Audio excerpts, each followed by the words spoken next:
আসসালামু আলাইকুম। ইসলামিক ধর্মাবলম্বী জনসাধারণের জন্য সুখবর।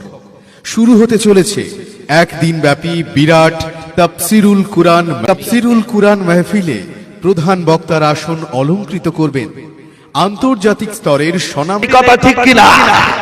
মুখে হয়তো দাড়ি নেই, কিন্তু নবীর প্রেম আমাদের মনে কম নেই, অনেক আছে। বিশেষ বক্তা হিসাবে উপস্থিত থাকছেন উদীয়মান সুমধুর কণ্ঠী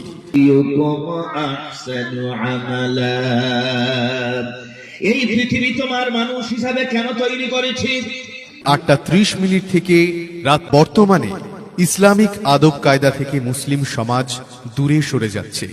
কোরআন হাদিস শরীয়তের বিধান হতে বিমুখগামী হওয়ার ফলে দিকে দিকে বাসা বাঁধছে হিংসা, অরাজকতা, অনৈতিকতা।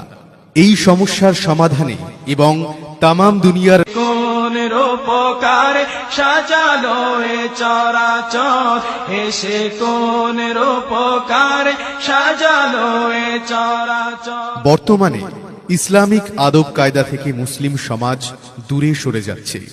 কোরআন হাদিস